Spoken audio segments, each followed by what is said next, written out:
नमस्कार, बहुत स्वागत है आप सभी का। मैं हूं आपके साथ ज्योति यादव।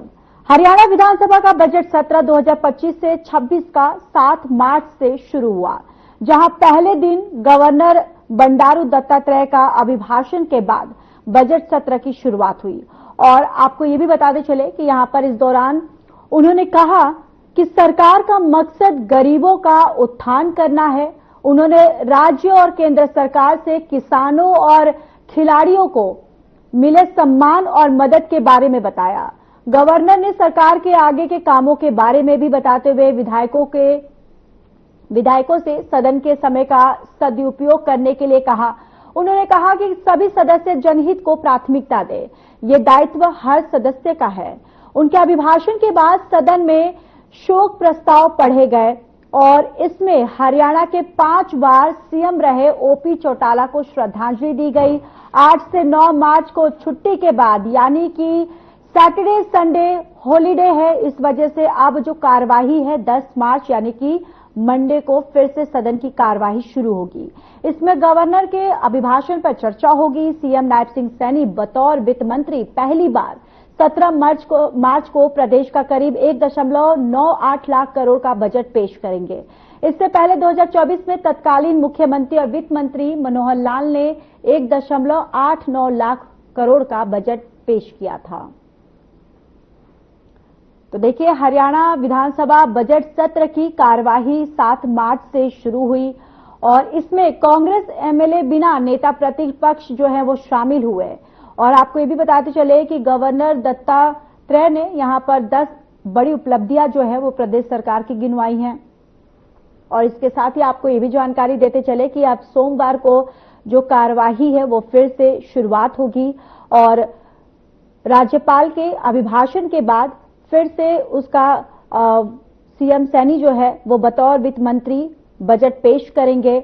और इस बार देखिए, बजट को लेकर आम लोग जो है वो काफी उम्मीदें लगा रखे हैं, क्योंकि एक तरफ से देखा जाए जिस तरीके से लोगों का कहना है कि महंगाई को फिर से कंट्रोल में लाया जाए। शिक्षा के क्षेत्र में बच्चों की जिस तरीके से प्राइवेट स्कूलों में पढ़ाई जो है वो स्टडी जितनी महंगी हो गई है, उस पर कहीं ना कहीं आम लोगों की एक उम्मीद है कि राहत मिले।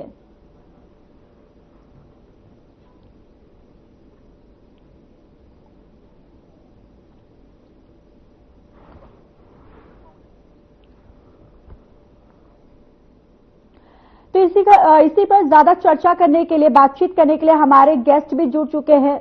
बीजेपी प्रवक्ता रामराजी शर्मा जी जुड़ चुके हैं, कांग्रेस से नीरज गुप्ता जुड़ चुके हैं। बहुत बहुत स्वागत है आप दोनों का। सबसे पहले शर्मा जी आपके पास आते हुए, देखिए, इस बजट से अगर देखा जाए तो आम लोगों का काफी एक उम्मीद जो है, आम लोग काफी उम्मीद लगा के बैठे हुए हैं।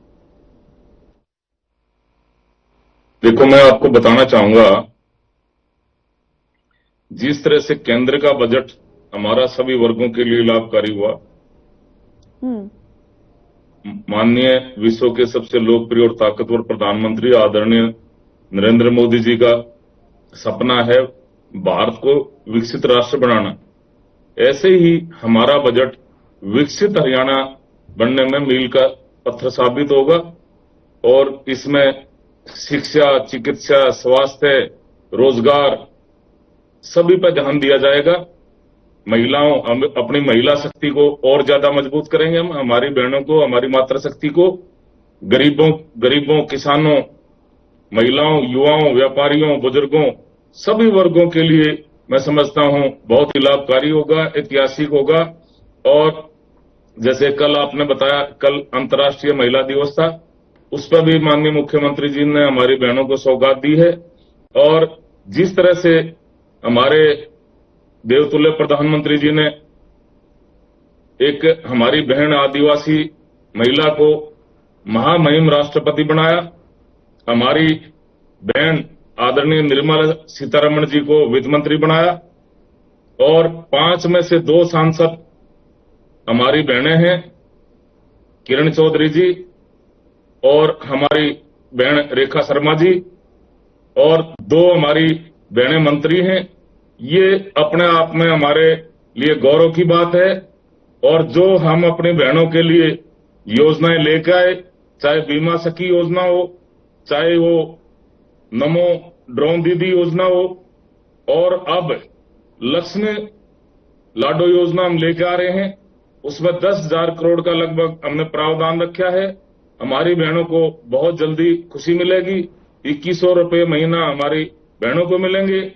और ये कांग्रेस वाले भाई आरोप लगाते थे, कल हमारी बहन ने जो मैं समझता हूं बहुत बड़ा उपहार हरियाणा को दिया है, हमारी बहनों को विश्व के सबसे लोकप्रिय और ताकतवर प्रधानमंत्री जी ने दिया है। हमारी हरियाणा की बेटी जो हमारे जुलाना के पास में नंदगढ़ गांव में जन्मी है, उसको दिल्ली का मुख्यमंत्री बना हमारी बहन को। और कल हमारी बहन ने पहली कलम से हमारी बहनों के लिए 2500 रुपये महीना देने की घोषणा भी करी है। ये दिल्ली सरकार की मैं समझता हूं बहुत बड़ी उपलब्धि है। और जिस हमारे भाई ने मैं समझता हूं हरियाणा की माटी को कलंकित किया था, वह हरियाणा की जनता, हरियाणा सरकार भाई यमुना नदी में जहर मिला के भेज रही है। और हमारे मुख्यमंत्री जी ने अंतिम छोर में जाके पल्ला गांव में यमुना का जल पिया था और केजरीवाल को ललकारा था, केजरीवाल भाई आइए मैं शुद्ध जल आपको दिल्ली में भेज रहा हूं। और आप भी जहां पर महात्मा गांधी जी विराजमान है, राजघाट के पास से यमुना नदी हमारी गुजरती है, आप यमुना का जल पीजिए, इसमें नहाइए, नहीं तो दिल्ली की देवतुल्य जनता से और हरियाणा की देवतुल्य जनता जनार्दन से माफी मांगिए। आज हमारी बहन का पूरा मंत्रिमंडल जब औथ लेते ही हमारी माता के नाम से हम माता कहते हैं, गंगा मैया, यमुना मैया, सरस्वती मैया, हमारी यमुना मैया के किनारे जाके यमुना मैया की आरती उतारी। आज प्रतिदिन वहां आरती होती है, ये अपना आप में हमारे लिए गौरव की बात है।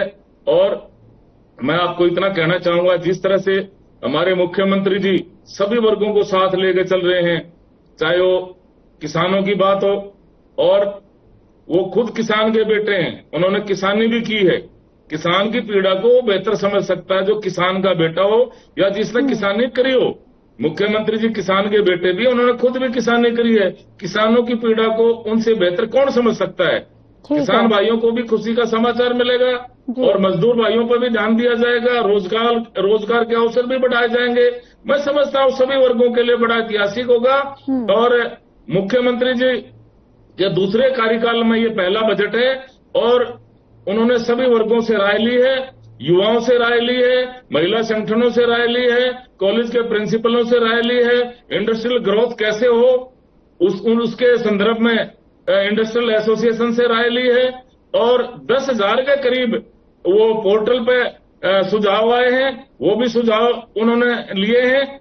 और मैं समझता हूं सभी वर्गों से राय लेके, चाहे खिलाड़ी हो, चाहे हमारे मजदूर भाई हो, किसान भाई हो, व्यापारी भाई हो और हमारी महिला बहनों, तो सबके लिए बजट बहुत ही इतिहासकारी होगा और विकसित हरियाणा बनाने में मील का पत्थर साबित होगा।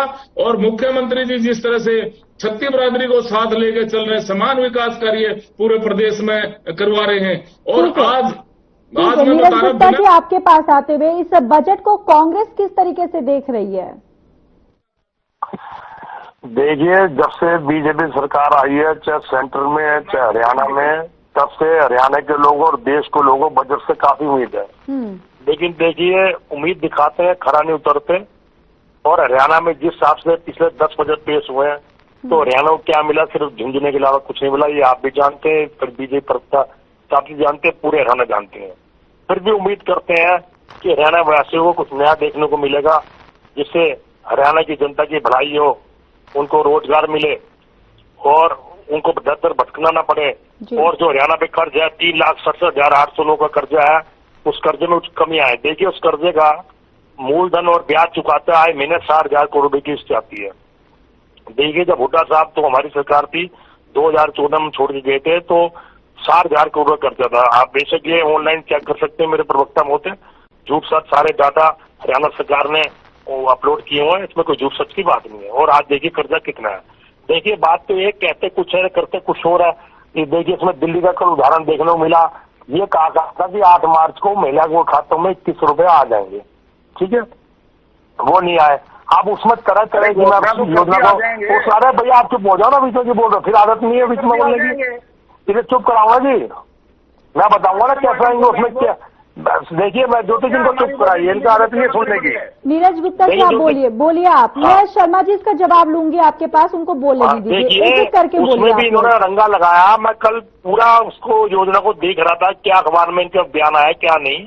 जब मैनिफेस्टो में कहा था प्रत्येक दिल्लीवासी में जो महिला है उसके खाते में पूरे पैसे आएंगे, अब उसमें नया रंगा दिखा दिया है कि कोई भी उस महिला के परिवार में कोई भी इनकम टैक्स ना भरता हो, अगर और दुनिया भर की फॉर्मेलिटी, अगर उस फॉर्मेलिटी को पूरा करेंगे तो दिल्ली की जो गरीब महिलाएं हैं सिर्फ उसमें 3-4-5% ही कवर हो पाएंगी। क्योंकि नरंगा कहते हैं जैसे ऐसे ही हरियाणा में बोला, हरियाणा में कहीं कुछ नहीं बोला, इन्होंने कहा 21 रुपए खाते में आएंगे, बाद में यू टर्न बेटे नायब सैनी जी बोले कि भाइयों आर्थिक रूप से कमजोर महिलाओं का सर्वेक्षण किया जाएगा, उनको दिए जाएंगे। कहीं पहले मैनिफेस्टो में नहीं बोला, ना दिल्ली बोला ना यहाँ बोला, ना ही कोई सिलेंडर मिला। देखिए सरकार सिर्फ झूठ दिखाती है और लोगों को गसती है, लोगों को धोखा देती है और सिर्फ झुंझुना थमाती है। इनकी कथनी करने में अंतर है। आज तक कौन सा वादा पूरा किया? मेट्रो गुड़गांव से फरियार से आगे जाएगी, पलवल जाएगी, गुड़गांव से कौन सा वादा पूरा है बताइए? 10 साल में क्या पूरा हुआ? तो सरकार कहती उच्च है, फिर भी विपक्ष में सकारात्मक भूमिका में है, फिर भी हम इनके साथ हैं। हम चाहते हैं अपने वादे पूरे करें, चाहे विपक्ष की जरूरत हो विपक्ष साथ देगा। हम नेगेटिव मोड में नहीं है, हम हरियाणा की जनता का भला चाहते हैं, चाहे कोई भी सरकार हो, चाहे हमारी सरकार हो, चाहे इनकी सरकार हो। हरियाणा की जनता से आपने जो वादे किए हैं वो पूरे किए जाए और बजट में हरियाणा के लिए कुछ लाया जाए। देखिए पिछले 10 साल में भी हरियाणा की जनता को सेंटर से क्या मिला सब जानते हैं अच्छी तरह। हरियाणा की जनता को सिर्फ झुंझुना मिला, हरियाणा में कोई रोड मैप नहीं हुआ। वैसे रोड मैप तैयार करते हैं 27 साल का, हरियाणा में 27 साल तक हमारी सरकार रहेगी, हरियाणा में ये होगा, ना अपनी 21 रुपए योजना का कोई रोड मैप बता रहे, ना 500 रुपए सिलेंडर कब मिलेगा कब बताएंगे। इतना बोल के डिबेट से छुटकारा पा लेते हैं। अभी तो भाई टाइम बाकी, हम बता देंगे। अगर तो आप लोग 27 साल का रोड मैप तैयार कर सकते हो तो भैया इसको ही बता दो। 1 साल में दोगे, 2 साल में दोगे, या अगले इलेक्शन में 2 महीने पहले दोगे, या कोड ऑफ कॉन्टेक्ट से पहले दोगे?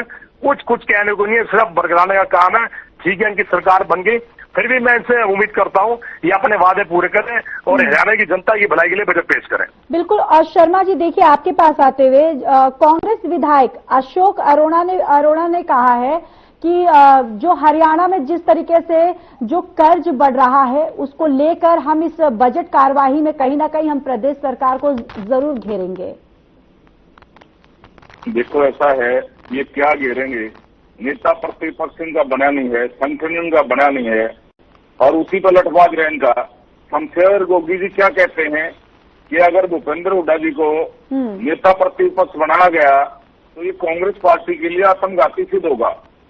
और दूसरा, इस भाई ने मेरे को बताया, जैसे ये दिल्ली के बारे में कहा, 2500 रुपए उन्होंने कहा था भाई खाते में आ जाएंगे।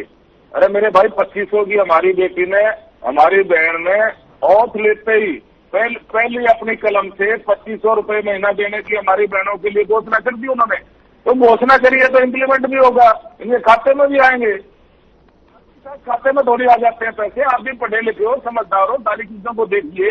आप चाह रहे हो ये रोहिंग्या जो बसा दिए दिल्ली में उनको पैसा दिया जाएगा? आप ये चाहते हो क्या? पहली शर्त रखी है, हमारी बहन जिसको पैसे मिलेंगे दिल्ली के नागरिक होने चाहिए, उसके पास में दिल्ली का आइडेंटिटी प्रूफ होना चाहिए, दिल्ली की नागरिकता होनी चाहिए। दूसरा, आपने बोला है अब सबको जो उद्योगपति हैं, जो क्लास वन अफसर हैं, जो पहले ढंग से छिके पड़े हैं, उनको देने का क्या लाभ है? मदद किसकी की जाती है? कमजोर की तो मदद की जाती है, जो आर्थिक रूप से कमजोर है उसी की तो मदद की जाती है। जो पहले से सक्षम है उसको देने का क्या फायदा भाई? इन्होंने हरियाणा के बारे में कहा कि वायदे पूरे नहीं करते। अरे मेरे भाई, ये हरियाणा का मुख्यमंत्री है शिवराज सिंह सैनी, ये जुबान का धनी है, जुबान का धनी। और आपके चैनल के माध्यम से मैं बताना चाहूंगा, जो हमने संकल्प पत्र में संकल्प लिया है, एक एक संकल्प को हम पूरा करेंगे। 18 संकल्प को हमने पूरे भी कर दिए हैं, 2-3 में अभी गिनवाऊंगा क्योंकि समय थोड़ा रह गया है। जो इनके भर्ती रोको गैंग ने 25,000 के करीब भर्तियां लटका दी हमारी।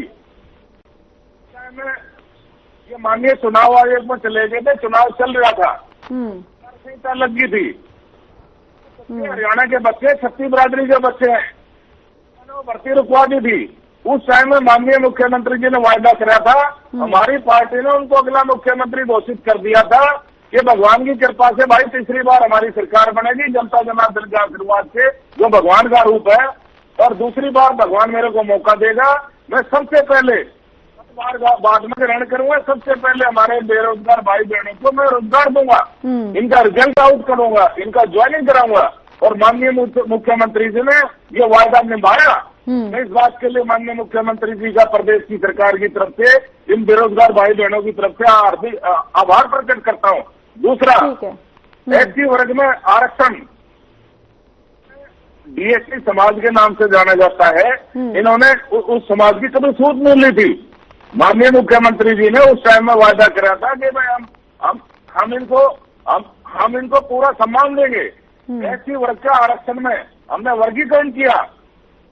माननीय मुख्यमंत्री जी ने ये वायदा निभाया और छात्रों की संख्या में कक्षा जींद में एक विशाल रैली करके माननीय मुख्यमंत्री जी का हार्दिक आभार प्रकट करा। 1.25 लाख के करीब जो ठेकेदारी प्रथा में इनके कच्चे कर्मचारी थे, उनको हम कौशल रोजगार में ले गए और माननीय मुख्यमंत्री जी स्पेशल विधेयक उनके पक्ष में लाए और उनको रिटायरमेंट तक रोजगार की गारंटी दी। सबसे ज्यादा रोजगार हमारी सरकार ने दिया, लगभग 2.25 लाख रोजगार दिया हमारी सरकार ने। और अब दोबारा ओथ लेने के बाद में मुख्यमंत्री जी दोबारा मुख्यमंत्री बनने के बाद में भी हमने 30-35 हजार के करीब भर्तियां कर दी हैं और हमने 2 लाख रोजगार का हमने वायदा किया था। हम 2 लाख रोजगार भी देंगे। एक संकल्प को हम पूरा करेंगे। ये मुख्यमंत्री डॉक्टर नायब सिंह सैनी है जो जुबान का धनी है, आपकी तरह नहीं है। नीरज गुप्ता जी, देखिए सीधे तौर पर बीजेपी यहाँ पर कह रही है जो भी संकल्प पत्र में हमारी तरफ से जो भी वादे किए थे वो सारे वादे हम एक एक करके हमने पूरे भी किए हैं। जो वादे बचे हैं वो हम आगे पूरे भी करेंगे। तो फिर कांग्रेस को दिक्कत कहाँ आ रही है? देखिए, हमें कोई दिक्कत नहीं। वादे कितने पूरे किए हैं? 2 या 3 वादे हैं। संकल्प पत्र में कितने वादे हैं? ये कह रहे हैं हमने मैक्सिमम वादे पूरे कर दिए। भाई कौन से वादे पूरे कर दिए? एक 25,000 उनको कर्मचारियों की भर्ती का वो कोर्ट का फैसला था वो भी करा। उससे कौन सा एक्स्ट्रा इन्होंने भर्ती करी है? तो बताइए मुझे ऑन रिकॉर्ड। सिर्फ झूठ बोलने का काम है। देखिए, अपनी बात में खुशी फंस गए। अरे भाई तुम आज महिलाओं की बात मैंने इनको चुप कराई दी है। बोलते इनको चुप कराइए, मैंने इनको चुप कराई है। कांग्रेस पार्टी इनको चुप कराइए। आपके बीच में उन्होंने नहीं बोला, उनको बोल लेने दीजिए। मैं आऊंगी आपके पास, जवाब दे देना। कितना समझाओगे आप? कितना समझाओगे आप? तो देखिए, दिल्ली में इन्होंने एक बात कही थी, हमने आर्थिक रूप से, मैं भी मानता हूँ आर्थिक रूप से कमजोर महिलाओं को मिलना चाहिए, आपकी बात से सहमत हूँ भैया। लेकिन अब ये चीज पहले मैंने सिस्टम इलेक्शन में क्लियर कर देते कि हर महिला के खाते में पैसे नहीं आएंगे भाइयों, आर्थिक सुरक्षण होगा उनका। ऐसे हरियाणा में बोलते, ऐसे दिल्ली में बोलते, कहाँ अपने मैनिफेस्टो में लिखा आर्थिक रूप से कमजोर महिला मांगे? बताइए, मैनिफेस्टो की दिल्ली की कॉपी मेरे सामने पड़ी, उसकी कॉपी कहाँ आपने लिखा है? उस समय लोगों को, महिलाओं को लुक क्यों बनाया भैया आपने? बोलते हर महिला के खाते में नहीं आएंगे भैया, जो कमजोर महिला उनके खाते में आएंगे। उनको बरगला लिया, वो सब महिलाओं को हथिया लिए। आप उसमें क्लोज कह रहे हो कि आर्थिक सुरक्षा से कमजोर महिलाओं के खाते में आएंगे। वो ठीक है, आपकी बात मैं मानता हूँ, आर्थिक रूप से कमजोर महिलाओं को मिलना चाहिए। लेकिन आपने बात अपने मैनिफेस्टो में क्लियर क्यों नहीं की? ना हरियाणा में की, ना दिल्ली में की। आप पढ़े लिखे आदमी, खोलिए अपना मैनिफेस्टो, कहाँ लिखा है?